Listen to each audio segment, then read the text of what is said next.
Hello and welcome to crack academy. My name is Shashank Roy और आज एक सेशन आपके सामने लेके आए हैं जो यूनिक है थोड़ा सा। This topic says must assess ethical social cultural risk of climate engineering along with climate action UNESCO report.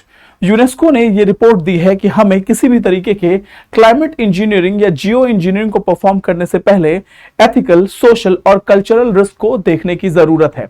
Now what is Jio engineering के बारे में जरा हम बात कर लेते हैं। अभी कुछ दिनों पहले जियो इंजीनियरिंग को हम समझाएंगे, लेकिन इसके पहले हम आपको एक एग्जांपल देंगे। ठीक है, एग्जांपल जियो इंजीनियरिंग का हम देते हैं। दिल्ली में अभी बहुत पॉल्यूशन बढ़ रहा था। दिल्ली में पॉल्यूशन लेवल जो था वो बहुत बढ़ा हुआ था और इस पॉल्यूशन को कंट्रोल करने के लिए government was thinking about cloud seeding. Government was thinking about cloud seeding. Cloud seeding का मतलब ये है कि आप क्या करते हैं, सिल्वर आयोडाइड जनरली जब कहीं बारिश नहीं होती है, बारिश की बूंदें बनने के लिए आपको एक न्यूक्लियस की जरूरत होती है। ठीक है, एक न्यूक्लियस की जरूरत होती है और उस न्यूक्लियस के चारों तरफ जो है वो पानी बूंद जो है घेरने लगती हैं। वो जो वेपर होता है वो सराउंड करने लगता है, कंपाउंड होने लगता है और तब जाके वो बूंदों में कन्वर्ट होता है और बारिश होने लगती है। अब क्लाउड सीडिंग में होता क्या है, क्लाउड सीडिंग में आप जो है एक प्लेन को लेके जाते हैं, और उस प्लेन में आप बहुत ढेर सारे ऐसे छोटे छोटे मिसाइल्स लॉन्च कर देते हैं। इनसे आप सिल्वर आयोडाइड के जो है क्रिस्टल्स होते हैं, इनको आप फायर करते हैं पूरे इन्वायरमेंट में। ठीक है, पूरे आसमान पे फायर करते हैं और धीरे धीरे इन क्रिस्टल्स के ऊपर जो है वो वाटर वेपर जमने लगता है और जब जमने लगता है तो वो बारिश करता है। ठीक है, अब क्वेश्चन ये है कि अगर दिल्ली में पॉल्यूशन को कंट्रोल करना था और स्मॉग गन से कंट्रोल नहीं हो पा रहा था, तो आपने डिसाइड किया कि सिल्वर आयोडाइड के थ्रू हम बारिश करवाएंगे। मान लीजिए कि ये बारिश होती और ये बारिश दिल्ली में होने के बजाय हरियाणा में हो जाती, दिल्ली में होने के बजाय कहीं आसपास के एरियाज में हो जाती जो कि बिल्कुल प्रिपेयर्ड नहीं थे इस तरीके के रेनफॉल के लिए, और पता चले कि रेनफॉल बहुत ज्यादा हो जाता। ठीक है, इसी तरीके से चाइना में ओलंपिक्स होने वाले थे और चाइना वाज अफ्रेड कि इस तरीके का रेनफॉल जो है वो कहीं पूरे के पूरे ओलंपिक पैवेलियन को डुबा न दे। तो चाइना ने भी सिल्वर आयोडाइड का यूज किया, सिल्वर आयोडाइड के क्रिस्टल्स को यूज किया और क्या किया, क्लाउड सीडिंग कराई ताकि जल्दी से जल्दी जो बारिश वाले बादल हैं वो बारिश करके हट जाएं और ओलंपिक का फंक्शन हम ऑर्गेनाइज कर सके। अब क्वेश्चन ये है कि चाइना जैसी कंट्री अगर क्लाउड सीडिंग करा रही है तो बट ऑब्वियसली बहुत बड़े लेवल पे होगा वो मिशन। अगर इतना बड़ा रेनफॉल चाइना के बजाय बादल जो है वो बादल जो है ग्लाइड करके उस पर्टिकुलर लोकेशन से हट के किसी और लोकेशन पे अगर बारिश करने लगे फिर क्या होगा। ऐसा ही दुबई में हमेशा पॉल्यूशन कंट्रोल करने के लिए क्लाउड सीडिंग कराई जाती है। यही है आपके जियो इंजीनियरिंग का तरीका।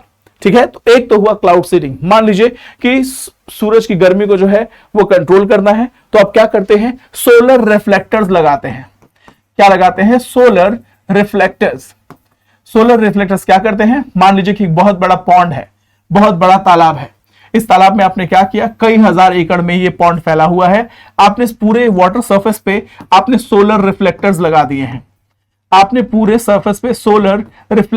दिए हैं, जिससे जो सनलाइट है वो रिफ्लेक्ट होके वापस चली जा रही है, एनवायरनमेंट में नहीं रह रही है, और जिसके चलते आपके अर्थ का जो एनवायरनमेंट है, अर्थ का जो टेम्परेचर है वो कम हो जाएगा।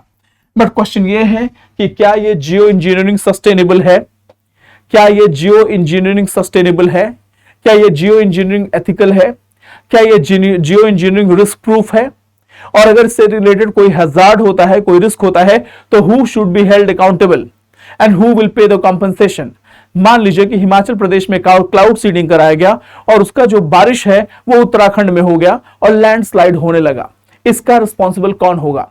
इसी को लेकर आर्टिकल लिखा गया है कि You must assess ethical, social and cultural risk of climate engineering along with climate action UNESCO report। ठीक है, एक बार जरा देख लेते हैं। Risk and reliability in Jio technical engineering. ठीक है, ये जियो टेक्निकल के बारे में बोला है, इसको इग्नोर कर दीजिएगा। एक बार जरा हम देखते हैं कि जियो इंजीनियरिंग क्या है।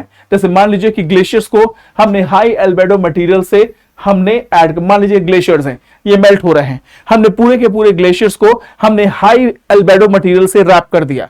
हाई एल्बेडो मटेरियल क्या है, यानी कि इस पे कोई ऐसा मान लीजिए कि एक सिल्वर फॉइल लगा दिया जिससे इस पे सूरज की किरणें पड़ती हैं, रिफ्लेक्ट हो जाती हैं, ठीक है। उसके अलावा sulphur aerosol from volcanoes, balloon and aircraft, हमने क्या किया, सल्फर एरोसोल्स जो है वो हमने निकाले वोल्केनो से और उसको बलून में करके हम एयरक्राफ्ट पे लेके गए, ठीक है, सल्फर एरोसोल्स, और उसको हमने मार्केट पूरे के पूरे इन्वायरमेंट में स्प्रेड कर दिया।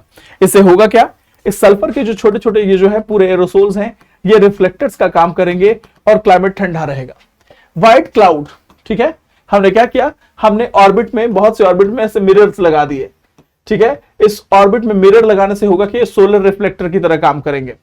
ये सारा आपका जियो इंजीनियरिंग का काम है। जियो इंजीनियरिंग में इसी तरीके से इन्वायरमेंटल चैलेंजेस को हम हैंडल करते हैं, लेकिन क्वेश्चन ये है कि क्या ये एथिकल है। क्लाउड सीडिंग के बारे में मैंने आपको बताया कि किस तरीके से हम यहाँ पे मिसाइल्स फायर करते हैं, सिल्वर आयोडाइड के क्रिस्टल आसमान में फैलाते हैं और बारिश करवाते हैं। नाउ यूनेस्को ने अर्ज किया है कि there is a need for marginalised individual, women, youth and indigenous people to be key stakeholder in policy decision related to climate engineering। यानी कि जब आप क्लाइमेट इंजीनियरिंग से रिलेटेड कोई डिसीजन लेते हैं, जब क्लाउड सीडिंग करने का कोई मिशन चलाते हैं, तो सबसे पहले आपको individuals, women, youth, indigenous people और अदर स्टेक होल्डर्स को ध्यान में रखने की जरूरत है, क्योंकि इसका सबसे ज्यादा इंपैक्ट जो है वो उनके ऊपर पड़ता है। ये एक एथिकल इशू भी है, एथिकल और इन्वायरमेंटल इशू है, जो ये बताता है कि क्लाइमेट इंजीनियरिंग टेक्नोलॉजी से रिलेटेड बहुत से कंसर्न है। कई कंट्रीज अपने क्लाइमेट टारगेट को अचीव करने के लिए, क्लाइमेट इन्वायरमेंट को मैनेज करने के लिए जियो इंजीनियरिंग का यूज कर रही हैं, जिसके बारे में अभी बहुत बड़ा रिसर्च होना बाकी है। इसमें क्या होता है कि आप क्लाइमेट को डेलिबरेटली मॉडिफाई करते हैं ताकि जो इमीडिएट कंसर्न है उसको आप हैंडल कर सकें, लेकिन सबसे बड़ी बात क्या है कि आप ये नहीं देख पाते कि इसका इंपैक्ट कितना है। जैसे दुबई में जब भी बहुत आंधी चलने लगती है, गर्मी हो जाती है, तो वहां क्लाउड सीडिंग कराई जाती है। बट क्वेश्चन ये है कि इसमें ये पॉलिसी डिसीजन सिर्फ गवर्नमेंट का है या इसमें और भी स्टेक होल्डर्स इन्वॉल्व है। Conference of party 28 conference of parties में United Nation Framework Convention on Climate Change provides recommendation related to that. Now ethical consideration क्या है? एथिकल कंसिडरेशन ये है कि जब भी आप जियो इंजीनियरिंग करें तो उसमें assessment of ethical, social, cultural implication of climate engineering, यानी आपकी क्लाइमेट इंजीनियरिंग का एथिकल, सोशल और कल्चरल इंपैक्ट क्या पड़ रहा है। अगेन रिपोर्ट यह भी कहता है importance of considering the ethical dimensions alongside international dialogues on Climate change. Now types of climate engineering. Climate engineering का टाइप कौन कौन सा होता है? पहला होता है carbon dioxide removal and solar radiation modification. Carbon dioxide removal क्या होता है? हम एनवायरमेंट से मशीन्स के थ्रू कार्बन डाइऑक्साइड को रिमूव करते हैं। दूसरा सोलर रेडिएशन मॉडिफिकेशन, यानी कि सूरज से आने वाली जो रेडिएशन है उसको हम मॉडिफाई करके वापस अंतरिक्ष में भेज देते हैं, जिससे अर्थ का टेम्परेचर नहीं बढ़ता है। नाउ कार्बन डाइऑक्साइड रिमूवल में क्या होता है? इसमें डायरेक्ट एयर को कैप्चर किया जाता है, afforestation and ocean carbon Uptake, ठीक है। ये अलग अलग मेथोडोलॉजीज में ज्यादा कुछ करना नहीं है। नाउ कंसर्न क्या है? कंसर्न ये है कि ये सोलर रेडिएशन में जो हम मॉडिफिकेशन करते हैं, सूरज से आने वाले रेडिएशन को जब मॉडिफाई करके भेजते हैं, ये इनएक्सपेंसिव अपीयर होता है, लेकिन बहुत से कंसर्न ये हैं कि क्या ये प्राइवेट एंटिटीज को अवेलेबल है या it is only available with the government. Again इसका इंपैक्ट क्या होगा? जैसे मैंने बताया कि अगर चाइना में क्लाउड सीडिंग कराई जाए और बारिश कहीं और कंट्री में हो जाए, फिर क्या होगा? सो अननोन एंड अनइंटेंडेड कॉन्सिक्वेंसेज हो सकते हैं क्लाइमेट इंजीनियरिंग के लिए, जिसके बारे में अभी रिसर्च की बहुत जरूरत है। और यूनेस्को ने एम्फसाइज किया है कि कल्चरल, सोशल और एथिकल इश्यूज को डिस्कस किया जाए इस पूरे जियो इंजीनियरिंग के पहले। As of now not much of the research has been done.